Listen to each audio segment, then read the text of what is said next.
this program is to encourage youngsters to develop their public speaking skills, to also build up confidence, and also to develop some leadership skills, business and management leadership skills. Our judge has been a very senior member of the Toastmaster fraternity. He has got many achievements, but one of the recent achievements is that he has been an area governor in 2009 and he's been a district governor in 2011. Please help me welcome Mr. Jeffrey Sen. Welcome, ladies and gentlemen, boys and girls. I'm going to read just a few rules as far as the contests are concerned. And each time, first of all, the international speech contest, and then the table topics will be later on in the day. As far as the actual timing is concerned, it will be 2 minutes, green, on for 30 seconds, amber, 2 minutes and 30 seconds to 2 minutes and, or pardon me, 3 minutes. And red will come on at 3 minutes, and with a grace period of 15 seconds. And let the contest begin. Assalamu alaikum, my name is Tasneem, and my topic of my speech is racism. Did any of you hear about the story of the 3 apples? One of the apples was red, one was green, and one was yellow. All of them were different colors on the outside. But when you cut each of them open, they're all the same on the inside. If we use the same example for people, we would end up with the same results. Everybody is different on the outside, but really, we're all the same on the inside. Let me ask you, do you think you're better than someone else? Is it because their skin color is different than yours? Or because they come from a different country than you? Or is it because their customs and beliefs are different than yours? This is called racism. Racism is something that affects all of us. I'm going to talk about the 2 sports that I like and is mostly played over the world. The first one I'm going to talk about is soccer. So for soccer, as you all know, in the international league, the all-around player, the star is Messi. Lionel Messi. You might have heard your kids about buying his cleats, buying his shoes, buying all his shirts, his celebrity, he's a celebrity, and people buying his stuff. Good morning, Speaker Club members. Today I will be talking about my life. Hope you all enjoy. My whole name is Yaman Halima Mahmood. I was born on February 21st, 2003 in the night at the Mount Sinai Hospital. When I was born, I had dimples, which looked very cute on me. Did you know that dimples are just a birth defect? Yes, they are. It's a bone in your cheek that didn't get formed properly and that creates a hollow hole. This is what dimples look like. Assalamu alaikum everyone and good morning. I know someone that is nice, sporty, likes the color yellow, and has 2 thumbs. It's this girl. Today I'm going to talk to you about 3 wonderful people. Me, myself, and Dad. My name is Noor Mahmood, which in Arabic means light. I'm a Muslim and very proud to be. I'm 12 years old, going into grade 8 at John William Boydge Public School. I have 5 people in my family, mashallah. My mom, Faria, my dad, Nadim, my sister, Iman, my youngest sister, Zoha, and myself. And I am very blessed to have them. Family. I was born in Canada, and my birthday is November 8, 2000. And my horoscope sign is a Scorpio. Hobbies. I love to hang out with my friends, but my BFF, best friend forever, is Huda Nasser. I also like going rollerblading, biking, and going apple picking. Sports. I love playing, okay, here you go, it's gonna be long. Soccer, baseball, basketball, badminton, tennis, swimming, skating, and going skiing. Assalamu alaikum and good morning, Speak Up Club members, judges, parents, and friends. Today, I'm going to talk to you about what should be every day. What should be every day is Mother's and Father's Day. The Prophet Muhammad ﷺ said, "Goodness towards one's parents is the greatest obligatory act." Mizanul Hikmah, Volume 10, page 470. It is fine to respect your parents and be kind to them. Your parents have done so much more for you than you can imagine. Here is a hadith by Gohar Mushtaq. A man performed Hajj while carrying his old mother on his shoulders. After completing Hajj, he asked the Prophet Muhammad ﷺ if he had repaid her for all the favors she had done for him when he was a child. The Prophet Muhammad ﷺ replied, "Not even a little bit. You did not repay her that one night when you were a little kid and you urinated on the bed and made it wet. Your mother placed you on a dry place on the bed, and she herself slept on the wet spot. Do you think it is fair that your parents have done so much for you and took all that time, money, and effort to raise you up when you were a child, and they only get one day a year to be appreciated? I don't think this is fair. Because your parents have done so much for you. They bought you every toy you asked for. They kept your stomachs full. They put a roof over your heads. They led you at the path of Allah and let you not go astray. And most importantly, they gave you love, making sure there was no empty space in your heart. And I'm sure that they gave you more love than you can imagine." Assalamu alaikum, everyone. So as I was writing my speech for today, I stopped and thought about it. And I decided I don't want to be in competition against any of you because I feel everyone here is a winner. Winning isn't just about receiving a gold medal or trophy. It's more than that. Winning is about intending to do something and just doing it without putting others down. We're all winners. All of us have something to offer, and without you, this Speak Up Club wouldn't be the same. Over the last 5 weeks, I've listened and enjoyed all of your speeches. Since I know most of you can be great speakers when you grow up, it's important to keep in mind that when delivering a speech, it's about competing with yourself, not others.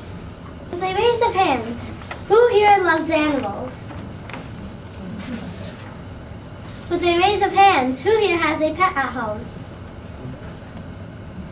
Good morning to all Speak Up Club members, parents, guests, and judges. I, Arshan, love all animals, especially felines. The feline family consists of the lynx, the caracal, the puma, the panther, the leopard, the jaguar, the cheetah, the two very special masters of hiding, the leopard and the jaguar, and finally a cat. Let me tell you about how I first came to love felines. It all started when I first came to Canada. I was living with my grandpa in Milton. One day I was just hopping through his kitchen, happily preparing a drink of water, when suddenly I saw a huge cat come out. I was a bit scared at first, thinking it was going to bite me, scratch me, or maybe even jump on me, but luckily it didn't do any of that. At first, it sat down right in front of me and started to inspect me, to see if I was friendly or not. After a few moments, it came closer and closer and started to lick my foot. It was very, very ticklish.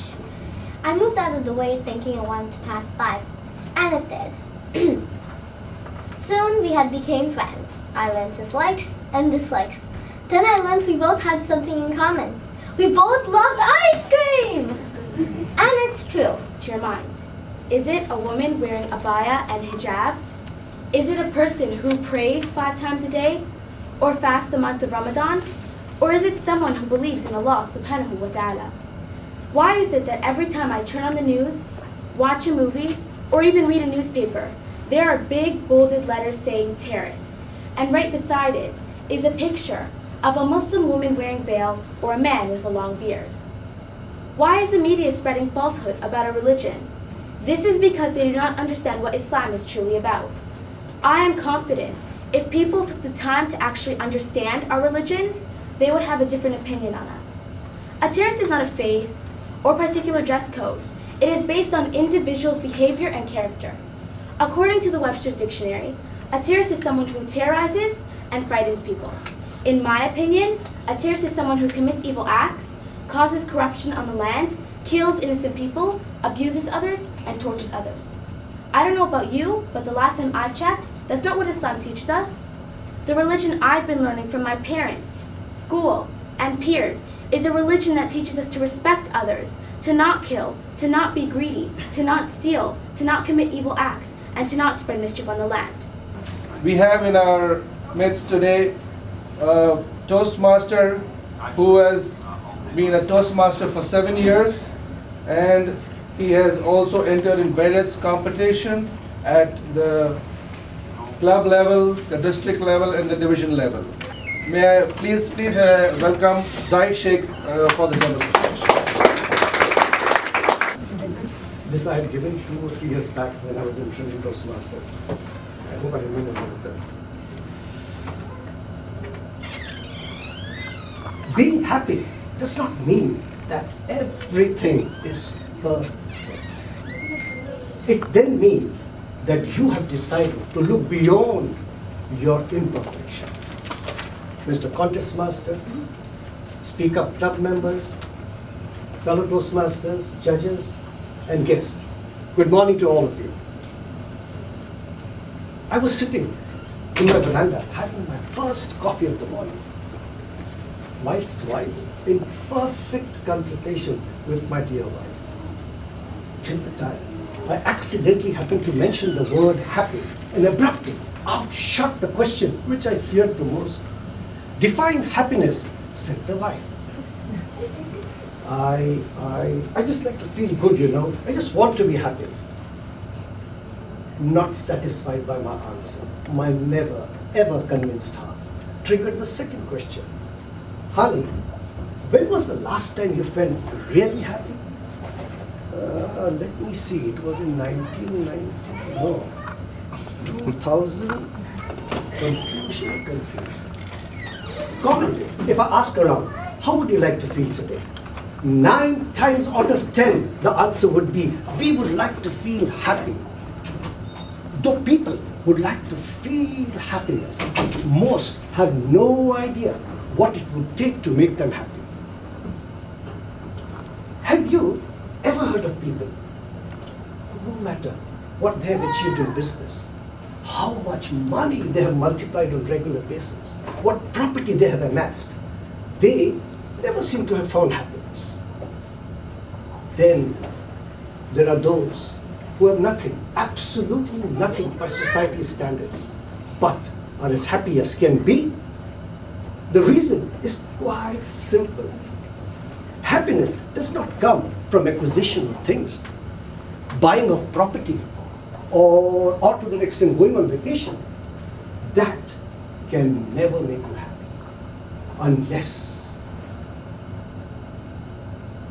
unless there is something more stronger, more powerful going inside you, inside your heart and soul. When I think about us adults in this relentless pursuit of happiness, I picture hundreds of hamsters frantically running on their heels, getting absolutely nowhere, but somehow they think they're making progress. And believe you in me, this is what was happening to me on that particular rainy day. As I remember correctly, I was sitting in my porch, front porch, both hands cupping my chin, looking at my neighbor's house and brooding, everything seems to work for him. Why can't that happen to me? What do I do wrong? How can I make things happen to make me happy? Seeing my pensive mood, a warm hand came and engulfed my shoulders. As I turned to look over my shoulder, I saw the teary, smiling face of my mother. In a very soft, delicate voice, cuddling me closer, she said, "Do you need an antidote to your problems? They are your old grandma's recipe." Before I could react, she took hold of my hand and led me to the attic, particularly to the far end of the wall, where a treasure-like chest was kept, and from it, she dug out 2 envelopes. Waving out to me, she says, "These are the 2 mantras of your grandma. Whenever I feel low and let down, I come here, go over through them, and feel ready to go." As she handed the envelopes over to me, she said, "Read it aloud, son, so that you can absorb and digest what you have just read." Slowly and reluctantly, I started with the first one. If you spend all your time envying others, you are likely to be missing out on the joys of your own life. So stop comparing yourself to others and appreciate what you have. bells were ringing somewhere. It looks positive. I eagerly wait for the second one. We are sad because we never do what we really wanted to do. Quite simply, it is better to have tried and failed than never to have tried at all. For a moment, I just closed my eyes, stood there, thinking to myself, I can do it. I can do it. I am better off. School principal for one day, what would you do?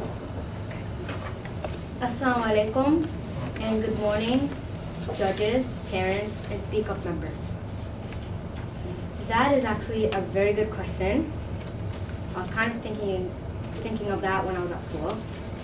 If I was principal for one day, first I would just probably have free time, gym time, whole day, followed by some computer time, and probably I'll put some Quran reading and Islamic studies and other stuff like that.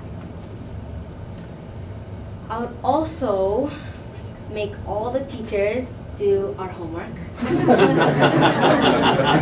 Pay back for all the times they gave us like homework. And no detention for a week. And an extra hour of recess. Usually, oh yeah, I'll let the kids go wherever they want. As in, I'll let them walk down to the samosa shop, get some samosas. Then it'll be like party all day. Usual. After the day ended, I'm gonna probably have the principal, maybe if I could fire him. Yeah, that's it. First of all, good morning, everybody. How are you on this fine day? So what would I do? I'll see. Maybe I would have lots of free time and everyone will have reading all the time and math, I guess. Everybody will have their same schedules, but it's just like, so yeah. But then if I was the principal, I would get coffee every day. I mean, every minute I would get coffee. I would go in teacher's lounge, just relax, sit, talk to people, and have fun. And then, so, yeah, and. Okay, if I was the principal for one day, that you could actually do in my school, like you have a certain day that you can sign up and then like you can be a principal for a day, you have to pay like, it's like a bet or something, I seriously forget. And then you can be a principal for a day, so one time we had like a grade 1, and sometimes we had like a grade 6. But if I would like have like recess all day, you know, from like for certain classes that I like, that like one of my friends is in or something, I'd let them have like gym a lot. And then the whole time, like, I'd probably like sit at the table, you know, fire a bunch of teachers that I don't like math teachers. And math teachers, science teachers. And I'd only keep like nice teachers that there's not much of in my school. But, because, you know, it's school, and I don't like nice teachers. But, you know, I'd sit on my comfy chair, you know, change my desk and everything. And then I'd myself bring like a bunch of like gym shorts and stuff. And I'd build a pool inside our school. And when I'd build a pool inside my school, I'd like keep swimming in there because I love swimming.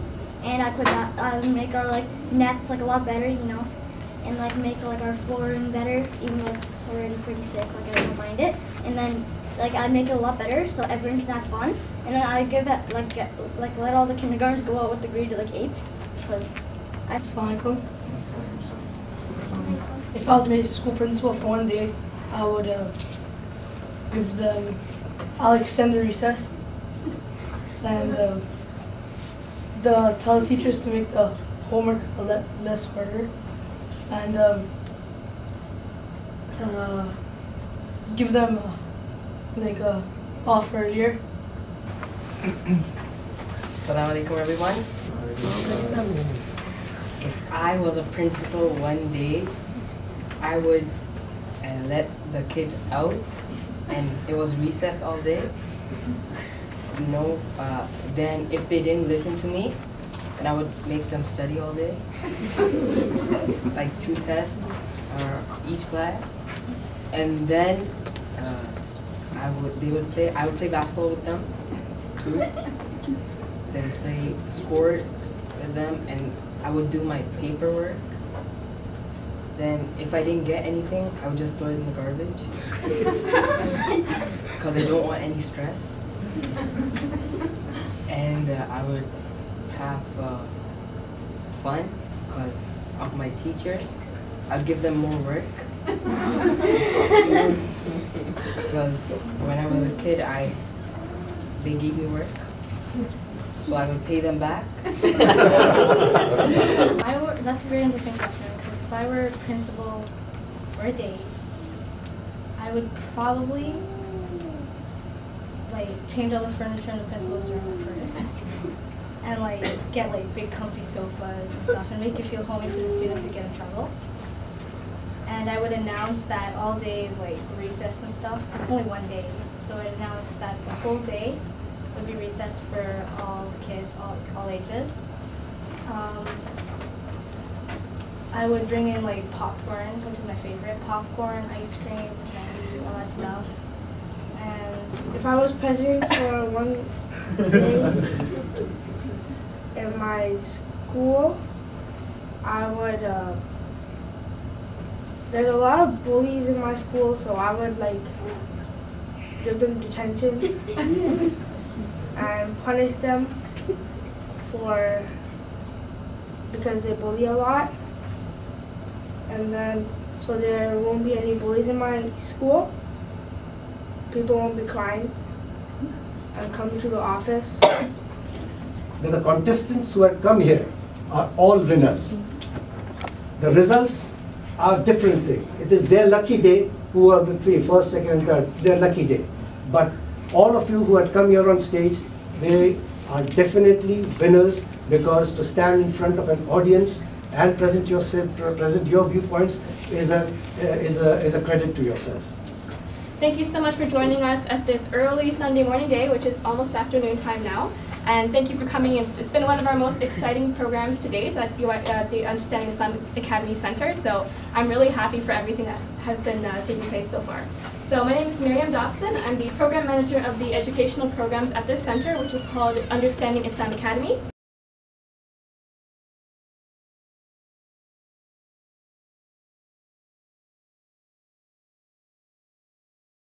Everybody hold your breaths. Here goes everything. We are going to have the table topics contestants first.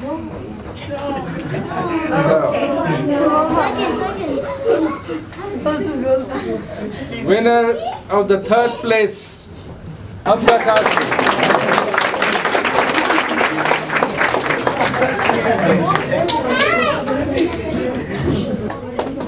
2nd place winner, Abdul Aziz. 1st place winner for the table topics of 2013 summer, Sarah Altai. Thank you. 3rd place winner, Zahid Shaikh.